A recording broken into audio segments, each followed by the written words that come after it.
Hey guys, it's Peyton. So for my lesson, it is for 4th grade over the water cycle. So the TEK, it says scientific investigation and reasoning. The student uses critical thinking and scientific problem solving to make informed decisions.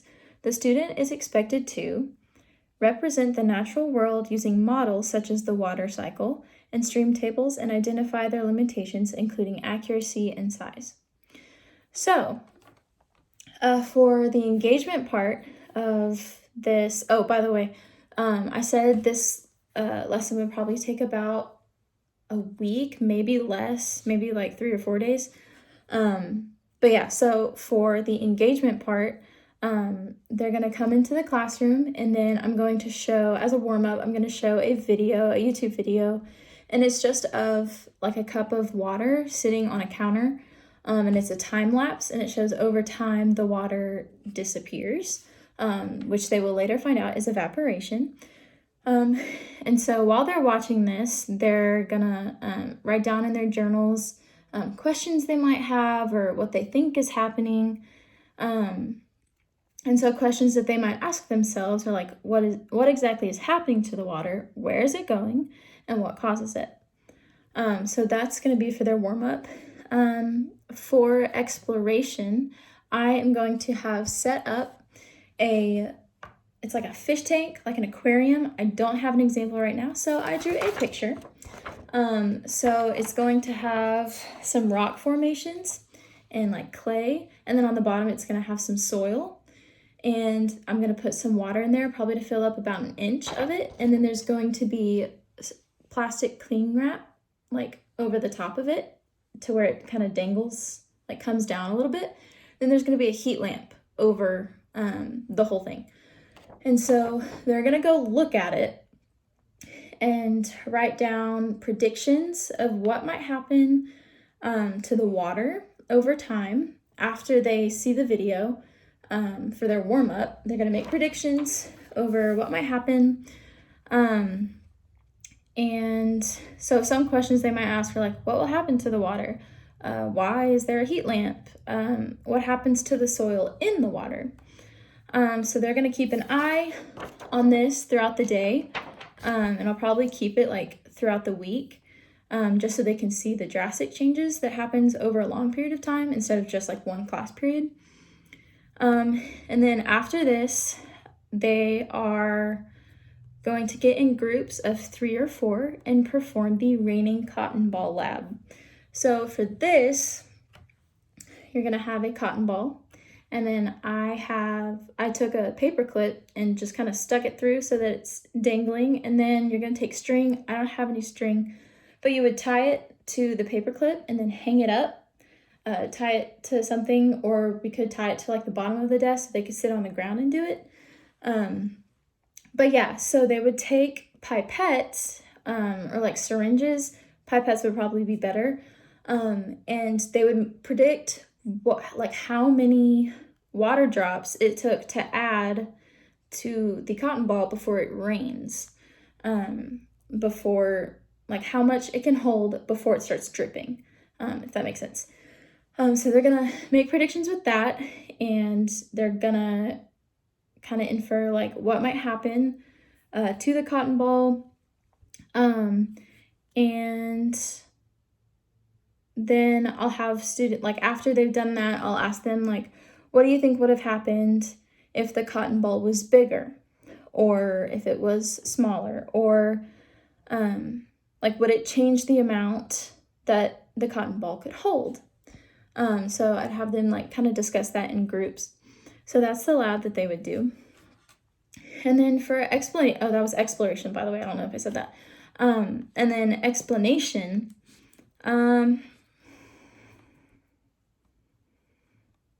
yes, sorry, lost my place.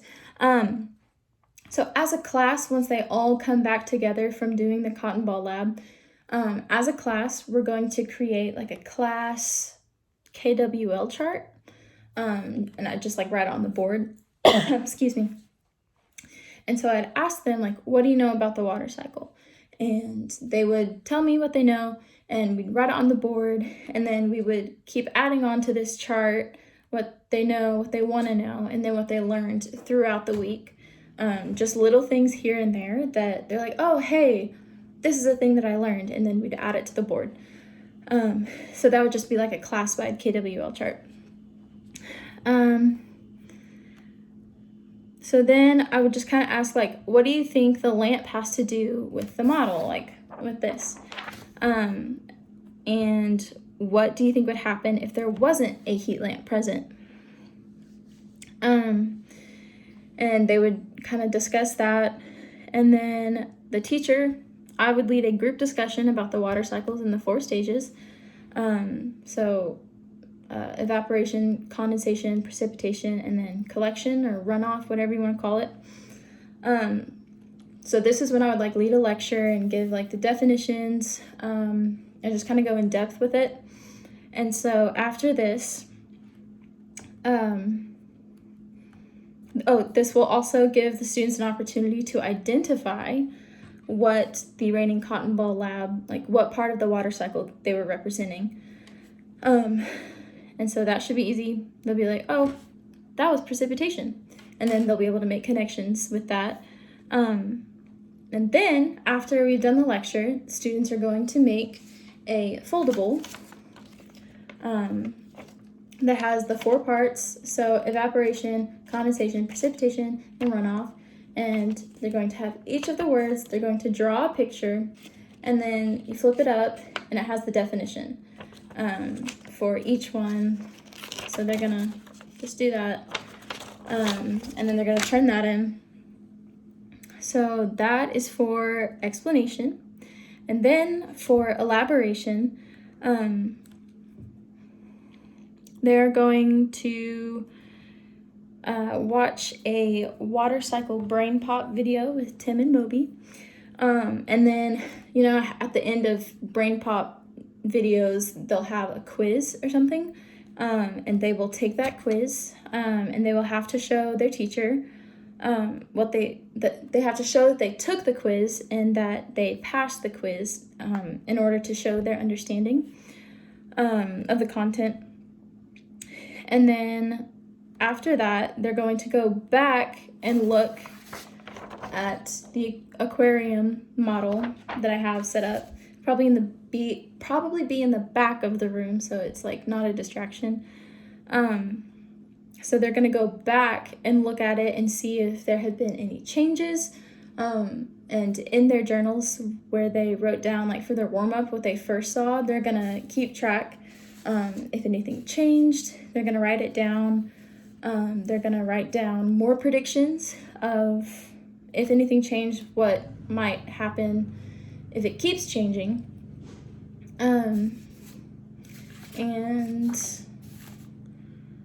so yeah, they should see that the water is lessening down here, is getting lower, and that on the cling wrap there's some like spots of water from it evaporating. And in their journals they should write down, I think this is evaporation and this is condensation. And then later, if the water up here starts dripping, they'll be able to see that's precipitation. So with their warm-up, before they knew anything about the water cycle, they'll be able to go back and write, this is actually precipitation. This is actually whatever it is. And so they'll write down their conclusions about what's happening in here, and they're going to write down what the heat lamp represents, because they now know that the sun causes evaporation. So they're going to write down their conclusions using proper vocabulary that they learned from the lesson and that they put in their foldable, and they're going to turn it in as an exit ticket for the day, as well as their foldable. So that was all elaboration.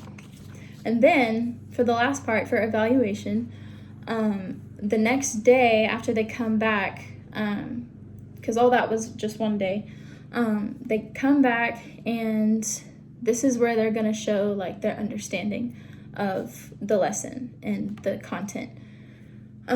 So for the end of this unit, I'm going to have the students do a project, a presentation. They're going to make a poster about the water cycle. And they are going, on the poster, they have to include the 4 stages of the water cycle, so they're the names, and then they have to include the definitions, and they have to have colored pictures of each stage. And so posters should be neat and organized to gain full credit. And at the end of the week, every student will present his or her project to the class for a major grade or a project grade. And then they'll turn that in for me to further look at. And that's pretty much it. That is my lesson over the water cycle for 4th graders. I hope you enjoyed. Thank you.